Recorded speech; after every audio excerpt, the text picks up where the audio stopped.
We just a brief review again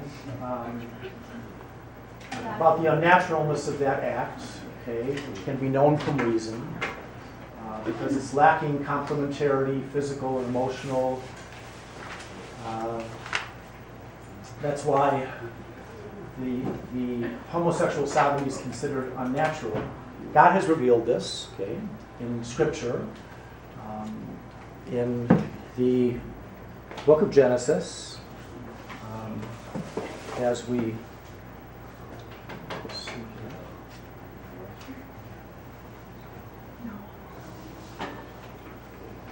here. And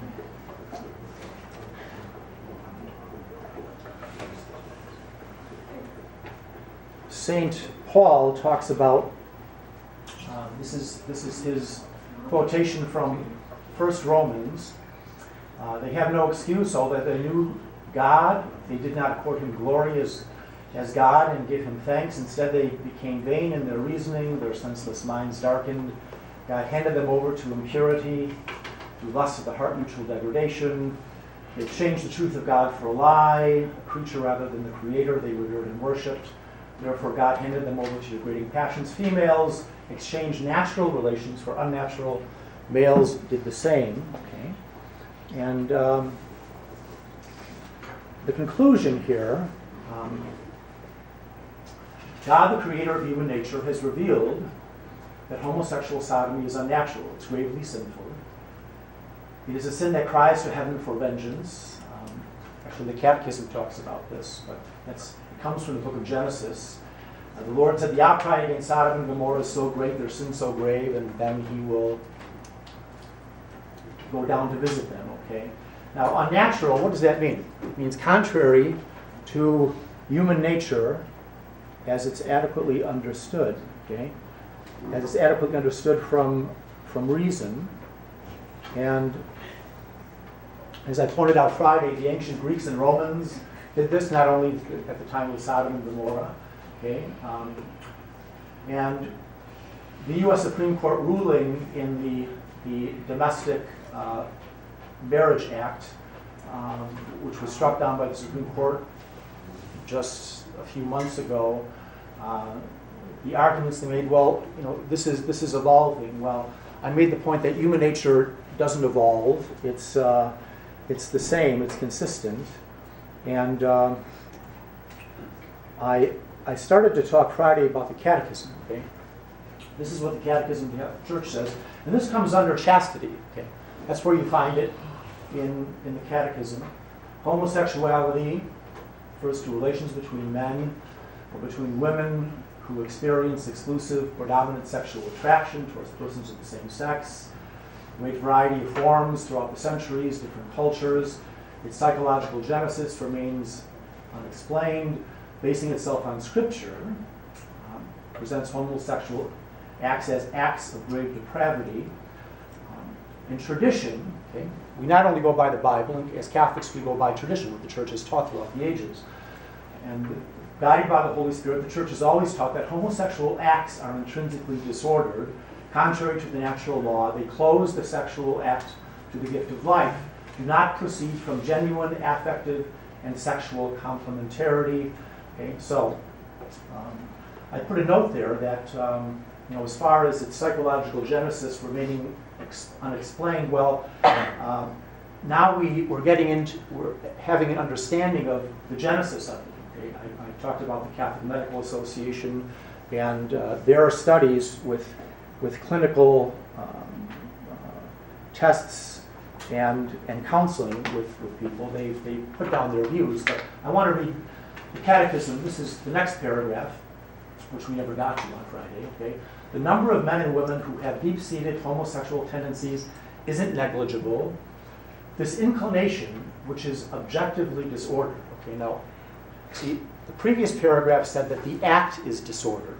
We know the act is disordered because it's lifeless, it doesn't proceed from the complementarity, but the inclination, the Catechism teaches, is disordered. If you have an inclination to this, It's something. It's a disorder within the person. Okay, that's what our catechism teaches. It constitutes for them a trial. Okay? It is a trial. I mean, for these folks. I mean, I've talked with them who struggle with this. Okay, and it's a cross for them. Okay, that's why our catechism teaches they must be accepted with respect, compassion, sensitivity. Okay, we aren't cruel to them. Okay, make fun of them, ridicule them. No, their trial is a cross, and every sign of unjust discrimination in their regard should be avoided.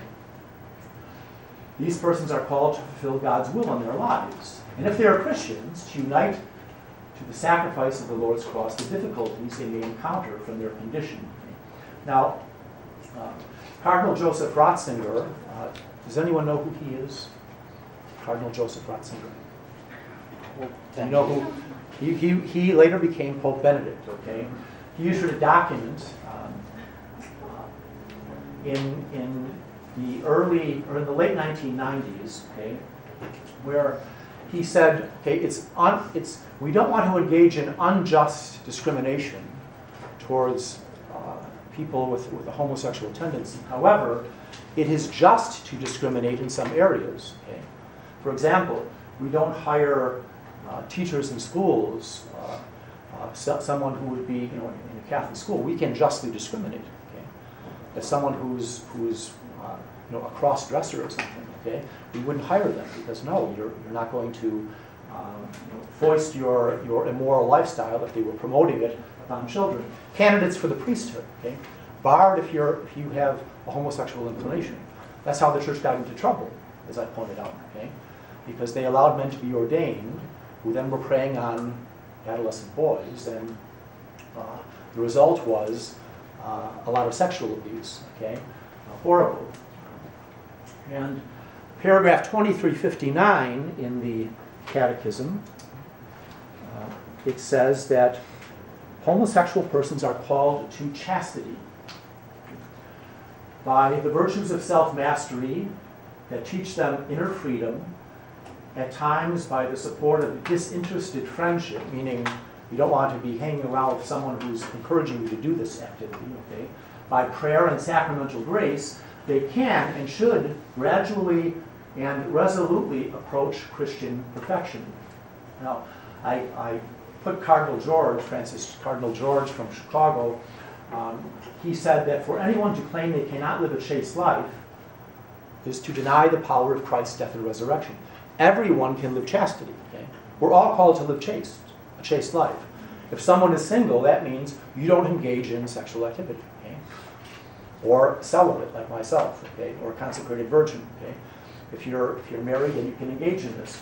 So, those with a homosexual tendency have to live a chaste life, and we encourage them to live a chaste life. People come to me and they confess their sins, and I say, practice chastity. Okay? Go to confession often. Receive the Eucharist. Okay? Pray. Okay? And they're able to do this. They're able to live a chaste life. Now, Father John Harvey, I was quoting him on Friday, if you recall.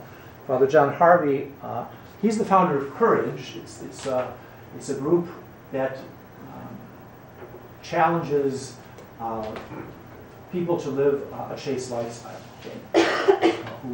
who have a same-sex attraction.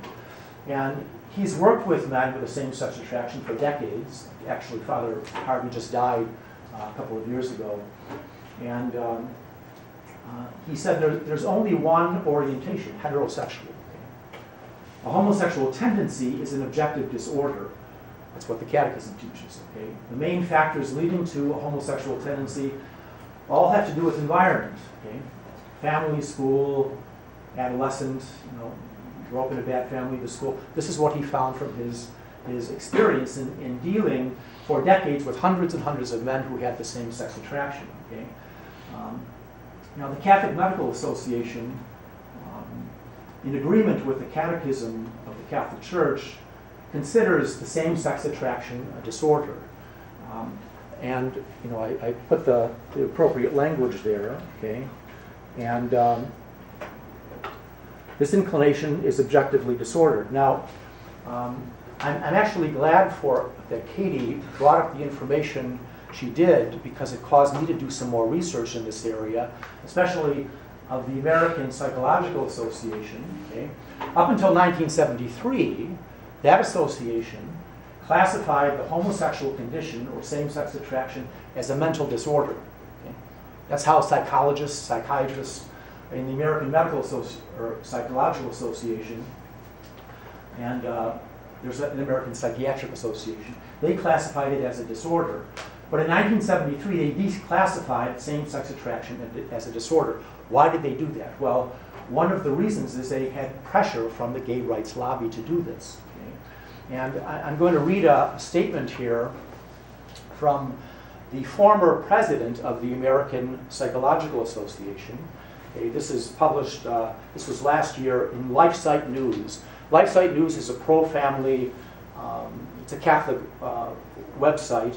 They publish a daily news clips on things going around around the world, especially focusing on life and family issues. Okay, and they interviewed Dr. Nicholas Cummings, who was the president of the American Psychological Association from 1979 to 1980, and who also served as a member of their Council of Representatives before that.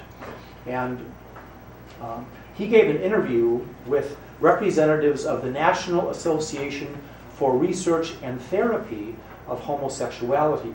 The acronym is NARTH, N-A-R-T-H. Okay?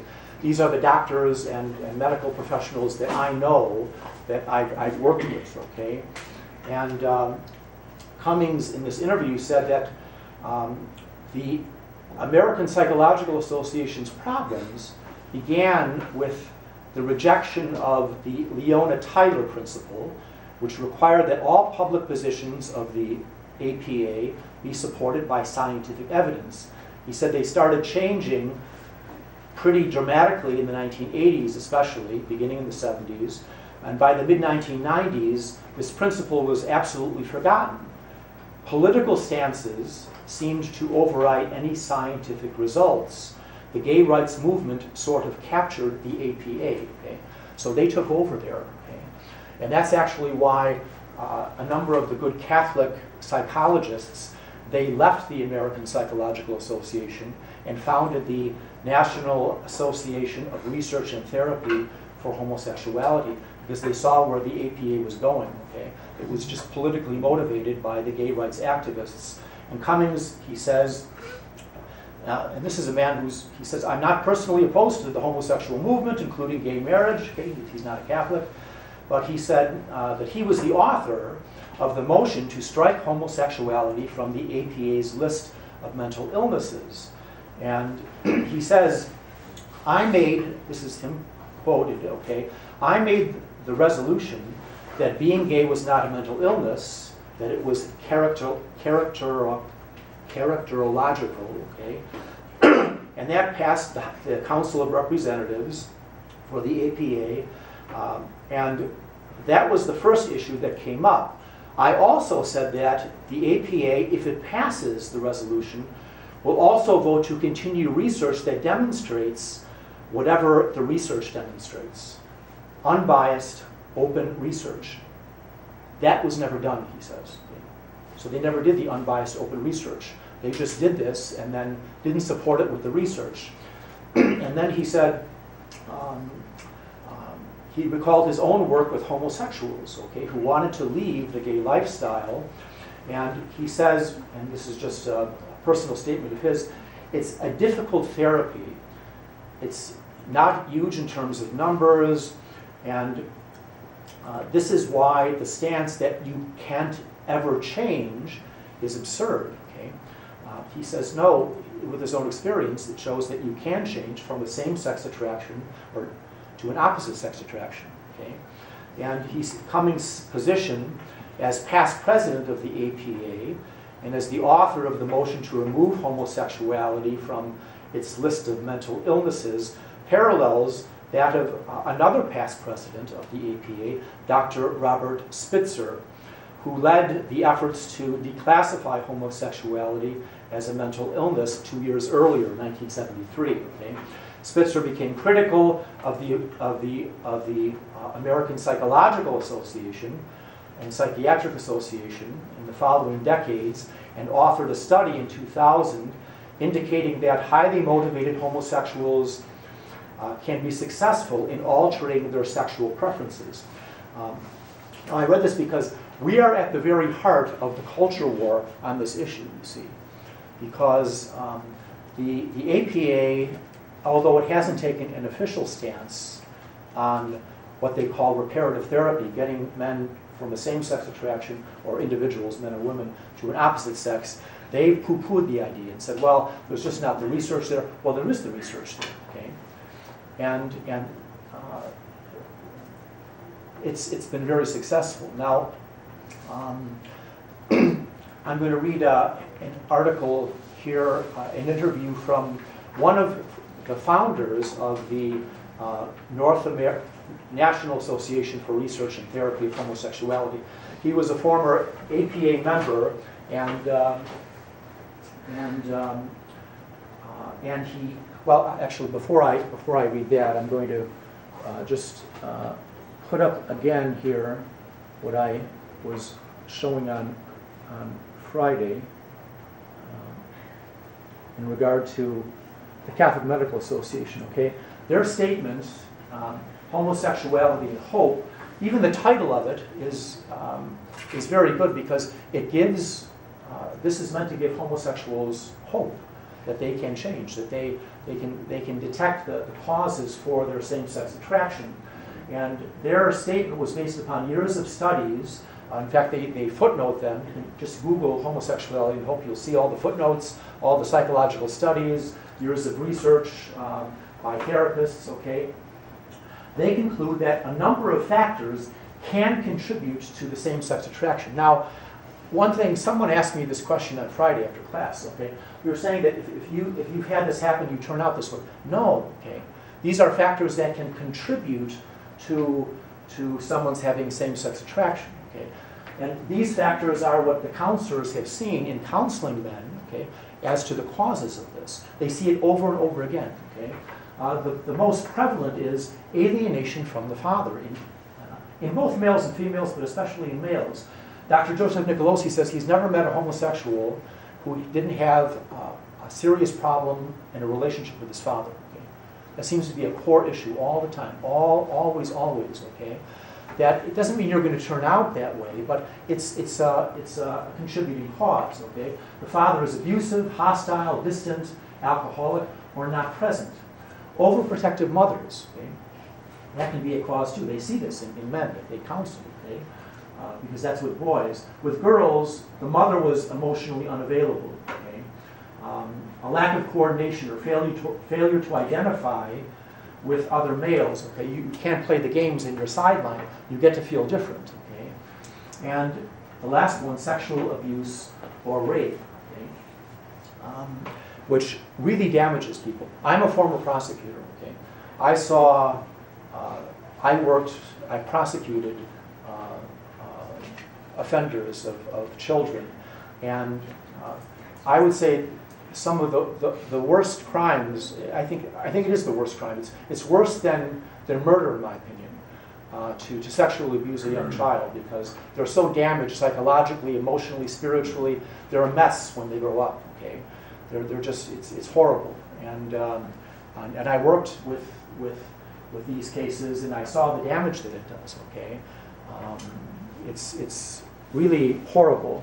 I hope you never have to experience it yourself working with anyone. But anyway, the CMA, the Catholic Medical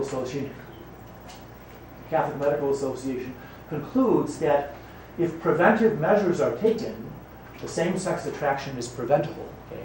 In other words, okay, like Dr. Nicolosi, one of the doctors, Joseph Nicolosi, he says if boys lack coordination, get them doing something where they can, even if it's golf, to get their coordination so they can engage in boy play with other boys. So then they identify, have a good male identification for themselves. Okay.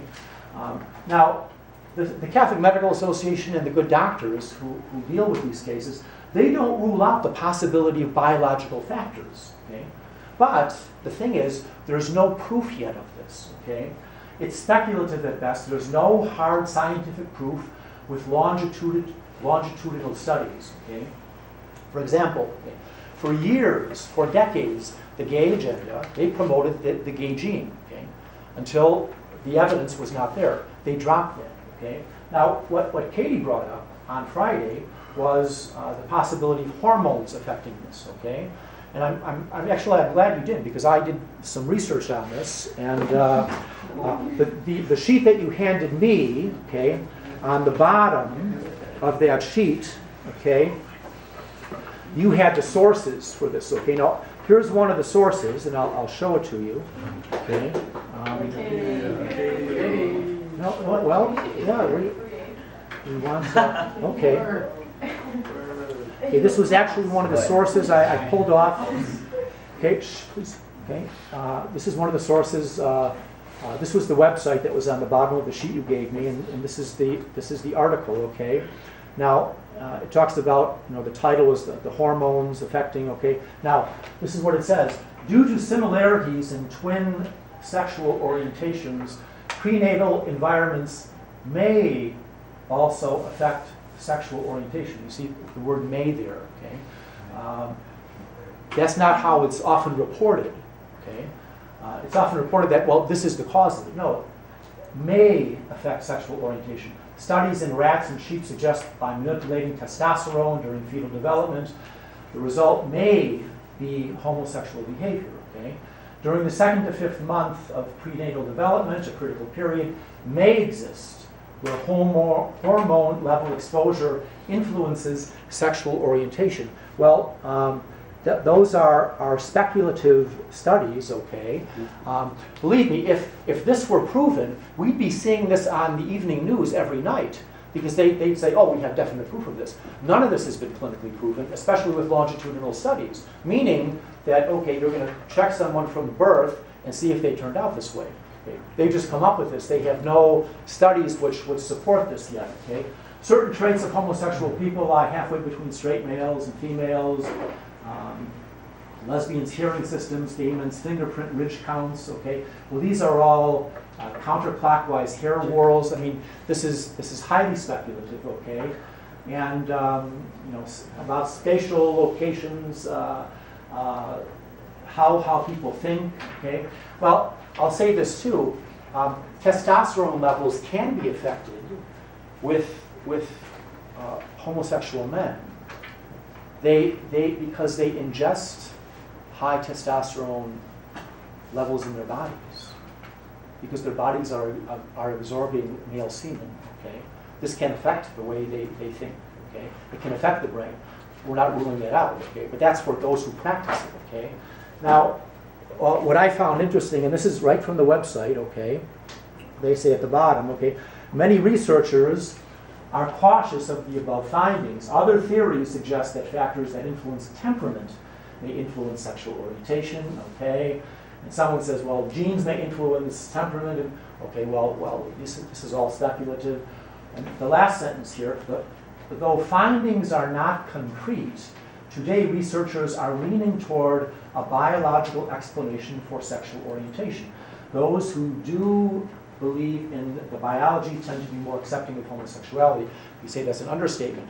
Now, the good Catholic doctors and medical professionals who deal with this don't deny that biology can be a possibility of a contributing cause of this, okay?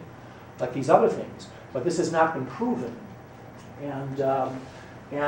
But the people who promote the gay agenda, what they want to say is that it's all biology, okay? And it has nothing to do with environment. And that's absolutely ludicrous, okay? I had a young man come to my rectory about a dozen years ago who was, I'd say, a psychological basket case. He was sexually abused by a priest in the next town when he was an altar boy, okay, as a teenager. And he was so emotionally upset. He said, I haven't been inside a Catholic church since this. He said, I cannot even walk in a Catholic church. I met with him a number of times. You could say his sexual identity was confused, as this is kind of a no-brainer. Okay, he didn't know if attracted to men or women, and I did get him to walk into the church with me, okay, and pray, but these problems are so deep-seated, especially when someone's undergone abuse. For someone to say that it's all biology and you're determined this way, the young men like I dealt with, they totally contradict that position. Okay, in fact, you're ignoring reality to say that environmental and other issues don't contribute to this. Like the Catholic Medical Association is saying the bad relationship with the father. I had a cousin who died of AIDS. The pattern that I just showed you, this was him all the way. Okay. I've dealt with men who have had this problem, and this is what they have experienced in their youth. This is what the good Catholic, and not only Catholic, but the good medical people, the doctors, psychologists, they see these characteristics in the men they deal with, and over and over again. Okay, that's why they say that these inclinations have a source in your environment growing up. Okay. Now here's another one that I pulled up doing my research Saturday night. Okay, sexual hormones and the brain: an essential alliance for sexual identity and sexual orientation. This is from the LGBT website. Okay, do you know what the LGBT is?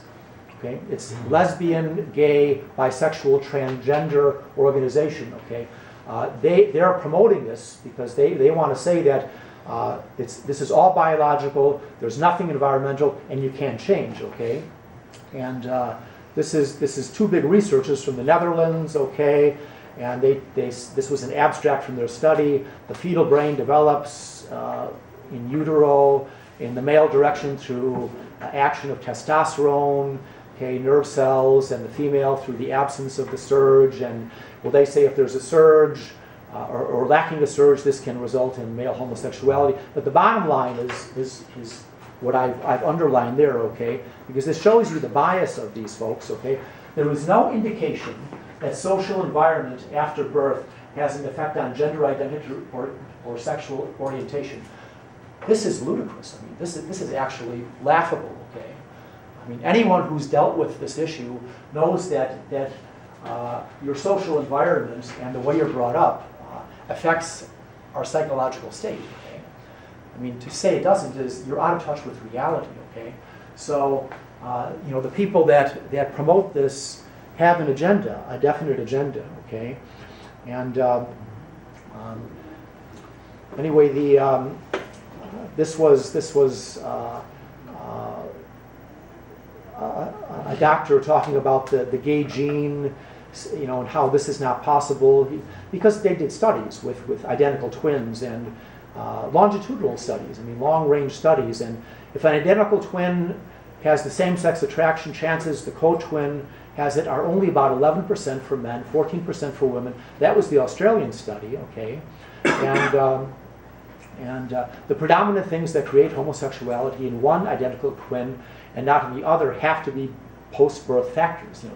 That's the conclusion that they reached. Okay, and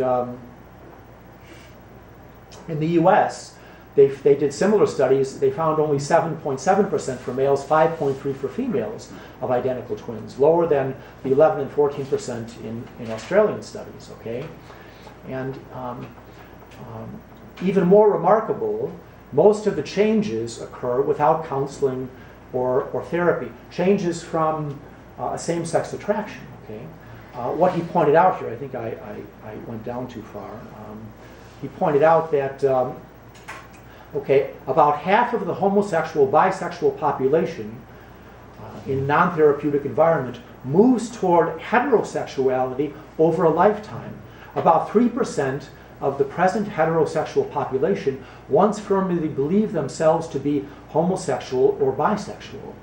Sexual orientation is not set in concrete, in other words. Okay, because teenagers they can have think, oh, I have a same-sex attraction, and then no, have an opposite sex attraction. Okay, so there's a real fluidity here with this. And I'll say something else, because I know this from experience in talking with adolescent boys going through puberty especially.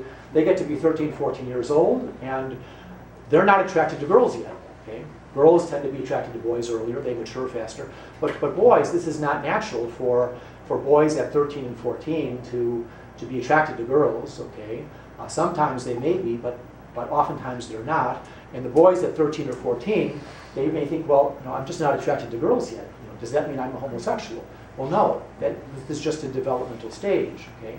But the homosexual agenda will tell them, oh, this means you're a homosexual. Okay? That's the danger of the gay agenda being pushed in the schools, because you're dealing with developmental stages. Okay? So, anyway,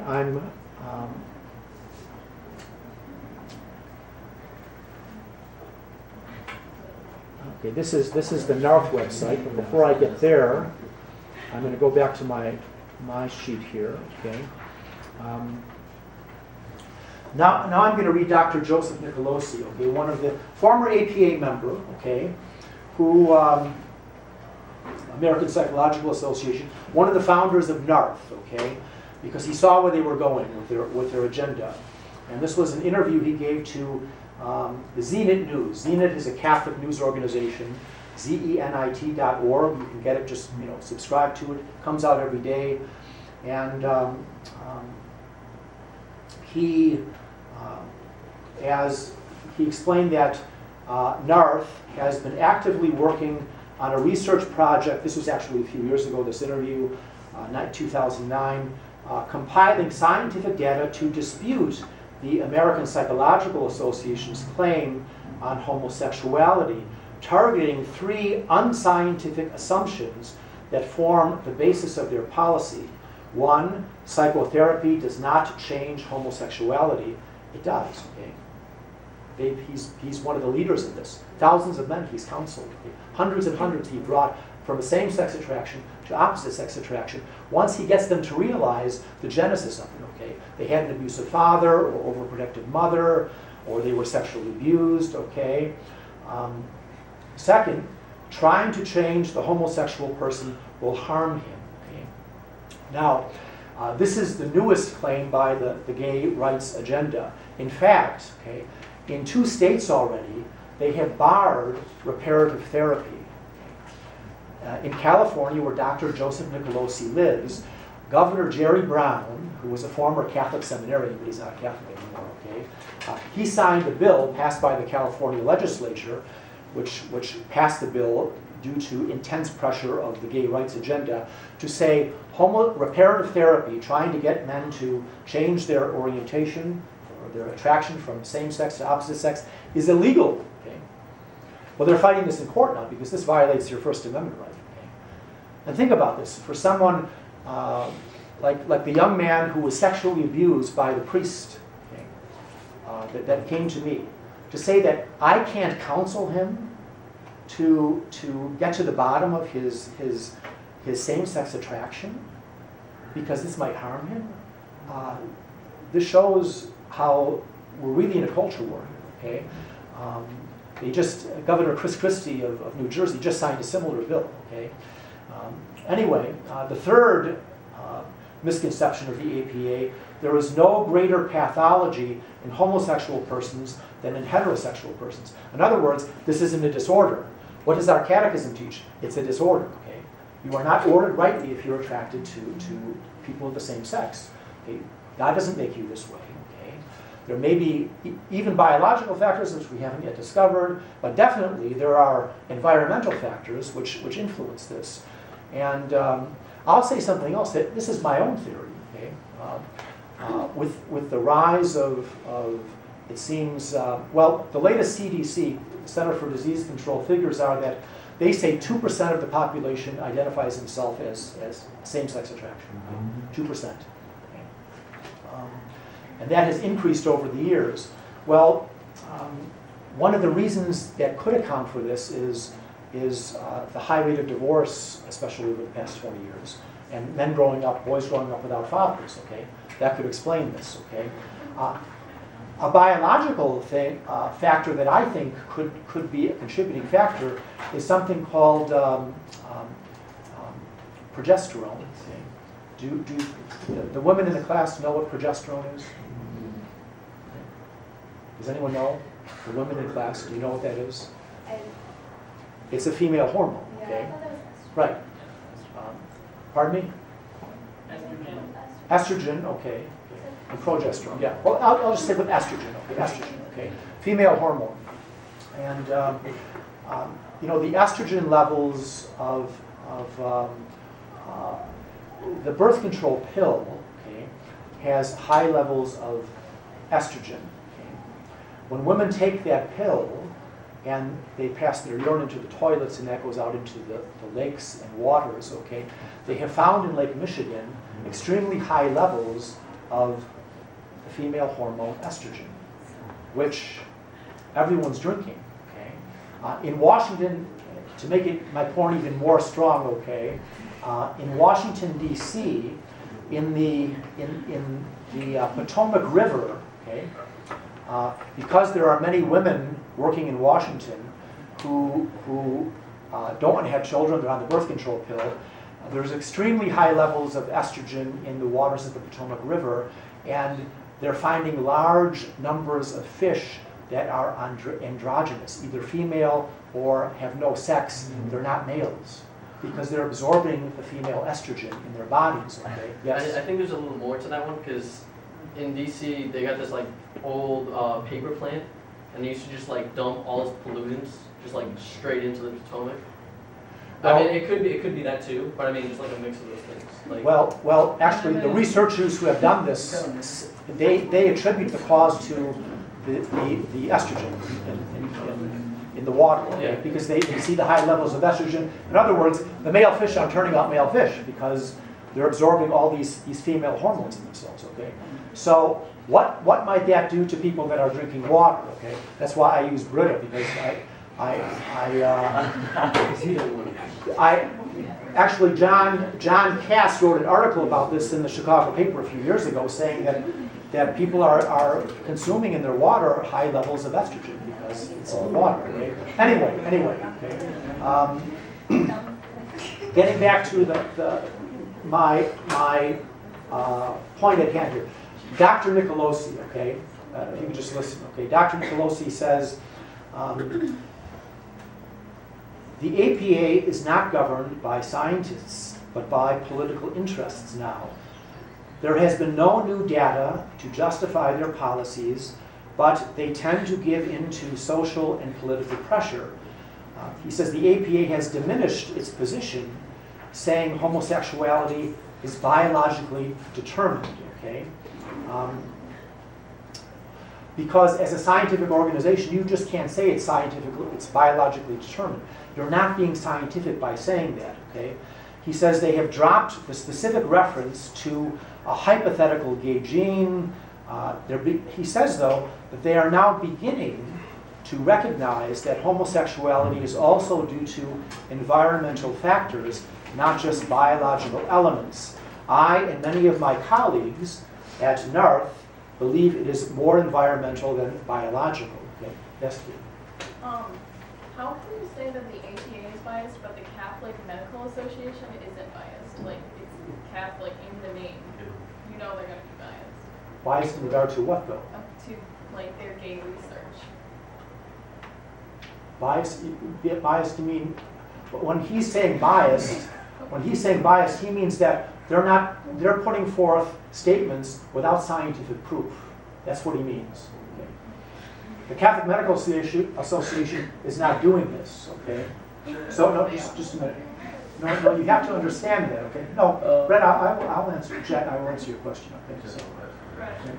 I'll call you Brett again. Yes, Jet. Okay. So when you say that or question you're questioning actually the honesty of the Catholic Medical Association. No, they're being completely honest. What they're claiming is that the APA is not. They've been pushed by the gay agenda to take positions that are politically correct. Okay, that's what Dr. Nicolosi is saying. How do you know the Catholic Medical Association isn't being pushed by the Catholic agenda to say things. We don't have an agenda. They don't have an agenda. We don't have an agenda. No, there's no agenda. We want to say the truth to people. Okay? That's what our catechism teaches, Katie. We proclaim the truth. Okay? Does St. Paul proclaim the truth when he says relations between men and women together are unnatural? Is that the truth or not? Is that? Asking me? Yes, I'm asking you. Is that the truth or not? I guess it is the truth. You better guess. I mean, if you're Catholic, you have to say this. Yes. You can't say that St. Paul's lying to us. This is God revealing Himself to us. This is God revealing His truth to us. Okay. Okay. Yes, Jack. All right. The Bible was written 2,000 years ago. Okay. By whom? Okay. Torah is Old Testament. New Testament, we don't even know who wrote it. We say the Gospel of Luke was written by Luke and Acts of the Apostles. We don't have any proof that it was written by them. Well, we have proof? Yes, by the we writing do. style? Well, what about the letter? I'm not. We do, Jet. We have proof. Yes, actually. Where? I can show you that. Okay, but let's that. move on. All right. Because we're talking about today St. Paul's letter to the Romans. Okay. Who is the principal author? Now, you all took Scripture. Who is the principal author of Scripture? Who is it? Jesus. Not, well, it's God. It's God, especially the Holy Spirit, who inspired the sacred authors to tell us the truth. All Okay. right. Okay. So, is it the truth? Is it objective reality or not? When St. Paul says that men having relations with men and women with women is unnatural, is that God's revealed truth or no? Sure. Depends if you're Catholic or not, though. No, it doesn't. Yes, it does. Wait a minute. If It doesn't believe depend God, upon then if you're you would Catholic. say it's not objective truth because God doesn't exist. If you're an atheist, then it's. But does that change objective truth? No, it doesn't change the objective truth. Does God exist? Yes. Is his law meant for all people? Yes. Did Jesus come to save all people? Yes. Okay? And if you're locked in a subjective mentality, okay, then you'll be saying that okay, what St. Paul is saying is only true for Catholics. No, it's true for all people. Yes. Wouldn't what you're saying, wouldn't that be the Catholic subjective view on the truth? Because, you know what I'm saying?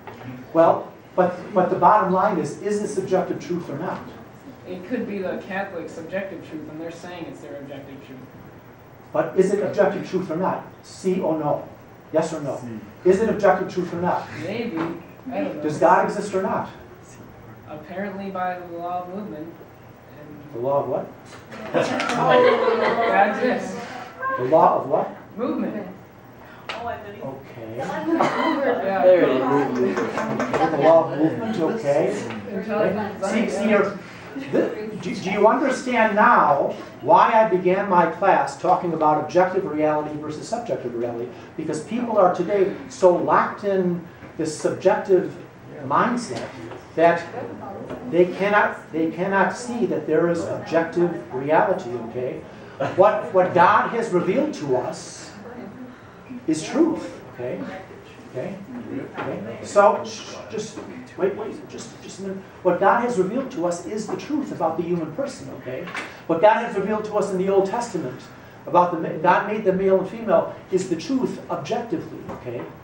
It doesn't matter if someone believes it or not, okay? Just like if I turn around and I say you're not here, well, my subjective perception is not in accord with objective reality, okay? And not only do we have the Bible revealing this to us, but this is attainable by reason, okay? We know from reason that the physical and emotional complementarity are required for people to get married, for example, okay? That's not something that has to be revealed to us. We can know that from the use of our reason, okay? Yes? This is something that completely confuses me about this religion. Okay. All right, so you say What God religion are you talking about? Christianity. So Okay. you say God loves everybody and is going to save everybody, except gays, except. No, I'm not saying that. Jesus died for every single person on earth. But didn't you just say that He's not going to save gays? No. I never said that. But that. I just no, I never said that, okay? We're calling, we are calling those with the same-sex attraction to live a chaste life so that they can attain salvation. We want that Jesus died for everyone, okay? That's what I tell people when they come and confess to me, Father, I've been out having sex with men anonymously in bathrooms, and because this is what they do, okay? And I want forgiveness, okay? I give them hope that there's a possibility of redemption for them too, okay? Okay? So, no, we no. The church doesn't say that people with the same-sex attraction are going to hell, okay? I mean, No, that's what It is the sin. If you persist in the sin and die in unrepentant sin, Pretty sure they're going to. okay, that then you just like we all have free will. We all have a free will, okay? If someone chooses to engage in fornication and adultery and they die in that state separated from God, well then they're not going to get to heaven. Jesus died for them though. It's the same for everyone. And yes. I was just gonna say that's how they are, but I mean there's straight people that do that too. Like how you said have anonymous sex in a bathroom. Like I agree, like pretty much like everything, but I just don't think we should say that's what like they do. Because there's like some people that don't act on it, but there's straight people that do the exact same thing. That's why I'm just like that might be like why he's thinking that is Okay, but it's very prevalent, okay, in the gay lifestyle to have anonymous sex. That is why the figure in the Nick Anderson, Jackie Jewett, Brianna Patterson, Ellie Manley, please come to the main office at the bell. Nick Anderson, Jackie Jewett, Brianna Patterson, Ellie Manley, please come to the main office at the bell. this is why. Yep.